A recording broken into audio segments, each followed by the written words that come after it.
38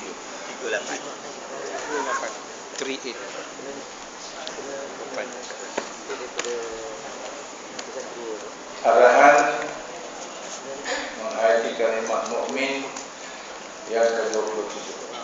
Surah Al-Maidah ayat 40. Mukminin sentiasa berhukum dengan hukum Allah. Wa kaifa yuhakkimunaka wa indahumut Taurat fiha hukmullah summa yatawallawna min ba'di zalika wa ma ulaika bil mu'minin. Jadi kalimat mukminin itu berada di ujung ayat ini. Dan sesungguhnya sungguh menghairankan bagaimana mereka meminta keputusan hukum kepadamu.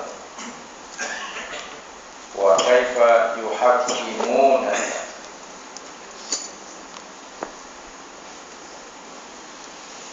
sedangkan di sisi mereka ada Taurat yang mengandungi hukum Allah. Maknanya di dalam Taurat, dalam Injil, dalam Quran, hukumnya sama. Kemudian mereka berpaling pula sesudah itu. Summa yatawallaw min ba'di zalika. Sudah diberitahu hukum itu kepada mereka yang mereka minta kepada Nabi sallallahu alaihi wasallam. Summa yatawallaw. Lepas itu mereka berpaling. Wa ma ulaika bil mu'minin, sebenarnya mereka itu tidak beriman. Imam Jalaluddin As-Sayuti dalam kitab Asbabun Nuzul Ayat telah meriwayatkan dengan panjang lebar sebab turunnya ayat. Jadi sebab turun ayat ni sebahagian daripada ulumul Quran. Pasal apa? Nak dikaitkan dengan hes masa. Sebab Quran tu jadi relevan sampai kiamat, sesuai di semua zaman. Pasal mereka yang datang jumpa Nabi itu adalah mereka yang mewakili kita dah siap-siap. Ada tak hari ini orang tanya tentang hukum Allah?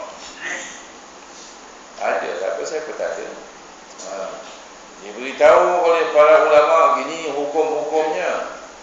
Summa yatawallaw, mereka berpaling.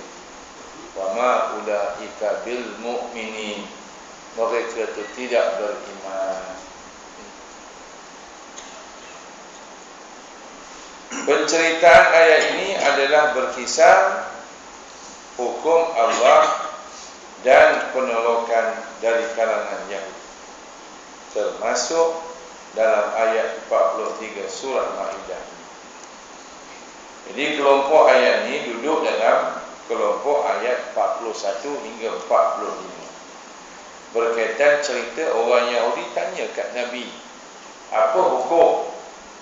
Sedangkan hukum tu ada dalam Taurat. Mari pula orang Nasrani tanyakan Nabi, apa hukum? Hukum tu dalam Injil, sama. Satu pasangan ditangkap oleh para sahabat, bawa ke depan Nabi. Berzina mereka, kan? Di sisi Nabi ada Abdullah bin Salam, pendeta Yahudi yang masuk Islam. Lalu Nabi tanya ke pasangan itu, apa hukum dalam agama kamu? Dia kelentong Nabi, dalam agama kami dicontin muka kami, diarak kami ni ke semua pekan, ke seluruh pekan. Abdullah bin Salam duduk sebelah Nabi. Tipu ya Rasulullah. Hukum dalam Quran, hukum dalam Taurat sama disebat Nabi mereka. Untuk ayat 43 dalam satu riwayat, datang satu kaum Yahudi dan mereka meminta fatwa dari Rasulullah sallallahu alaihi wasallam tentang hukum orang berzina. Layak sabarlah ditanya Nabi pada bab hukum zina tu. Pasal memang kerajaan Islam Madinah mengamalkan hukum Allah. Ni ada Syekh Bura. Kenapa Syekh Bura?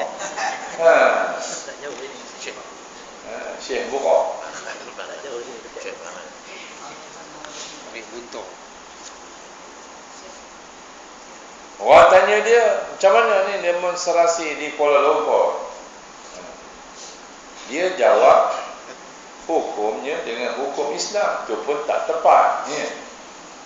Tak ikut kaedah yang ditetapkan dalam sunnah Nabi Muhammad sallallahu alaihi wasallam. Dia boboh tu, borak. Tu yang Syekh borak tu. Terkejut semua orang. Pasal apa? Tak ada mahkamah dalam negara ini yang nak menghukum dengan hukuman itu. Sebab kerajaan Malaysia tidak mengamalkan hukum hudud. Kalau ditangkap oleh mereka tu, yang semua demonstrasi di Kuala Lumpur tu, tang mana mahkamahnya? Siapa hakimnya yang nak membicarakan mereka? Ni mufti tak sedar diri.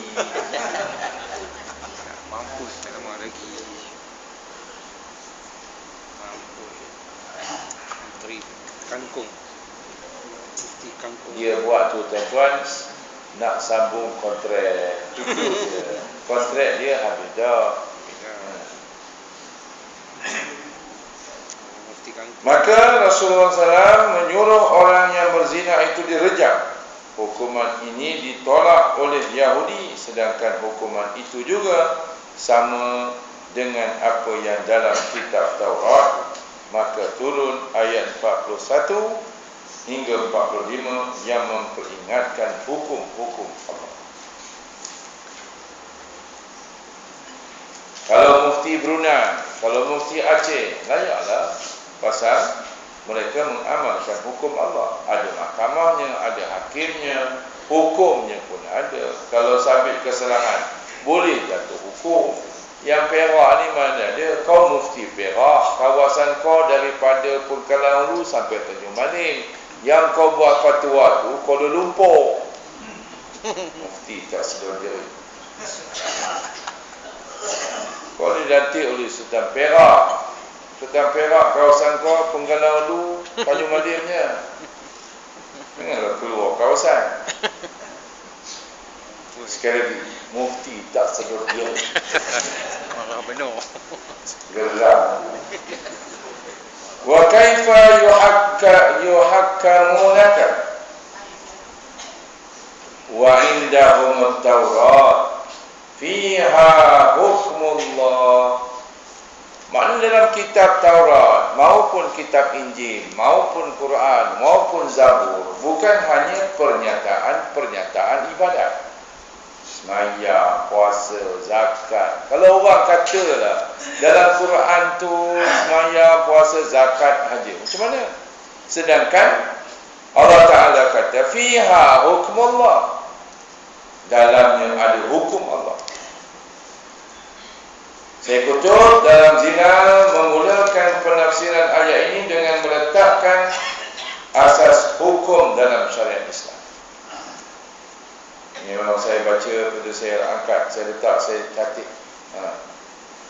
Apakah hukum Allah itu wajib?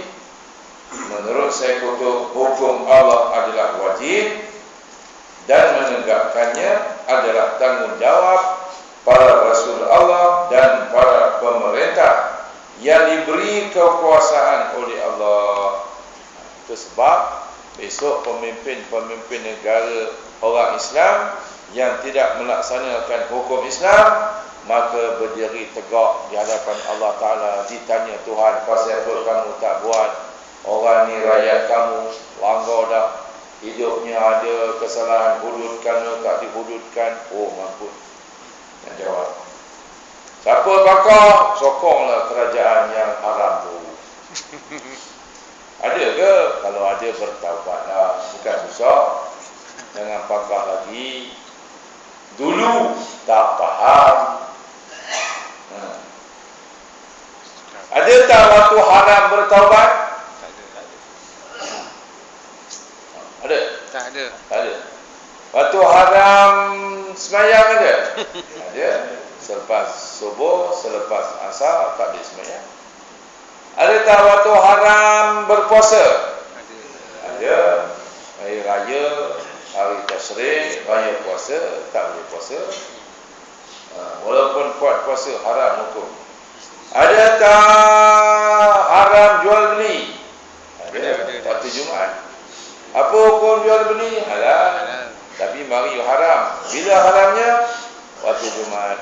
Ya ayyuhalladzina amanu idza nudiya lis-salati min yaumil jumu'ah fas'au ila dzikrillah, segera kamu ingat Allah, wa zarul bai', hendaklah kamu tinggal jual. Ada tak haram hukum berburu? Ada. Apa hukum berburu? Ada. Tapi mari pergi Mekah berihram di tanah haram, haram hukum berburu. Dengan isteri tuan-tuan, halal tak? Halal. Halal. Tapi ada tak waktu haram? Ada. Waktu taubat ada haram tak? Tak ada. Ada. Yang sampai dah nyawa di sini ni bukan haram, Allah tak terima dah. Ambillah tempoh masa tu. Dulu pakar, sekarang jangan pakar. Dah faham kalau pakar lagi Anak haram. haram. Jawapannya ada dan haram. Malahan saya kutuk menyatakan untuk orang yang beriman, macam mana pegangan hukum kepada orang beriman? Allah Subhanahu wa taala telah menegaskan bahawa masalah pelaksanaan syariat adalah masalah keimanan atau kekafiran. Islam atau jahiliyah, undang-undang atau hawa. Tidak ada jalan tengah. Awak nak duduk tengah, tak boleh. Dia antara tu. Sama ada iman atau kafir. Sama ada iman atau jahiliyah. Sama ada iman atau kufur. Nak duduk tengah-tengah? Tak ada. Syurga, neraka. Ada tengah tak? Tak ada. Bainal jannah wan nar, tak ada. Tidak ada jalan tengah. Tidak ada genjatan senjata. Kita tunggulah semua orang faham barulah kita buat. Tak ada. Ayat tu turun, Nabi terus buat. Itu je cakap. Caranya macam tu. Tidak tunggu nanti orang faham.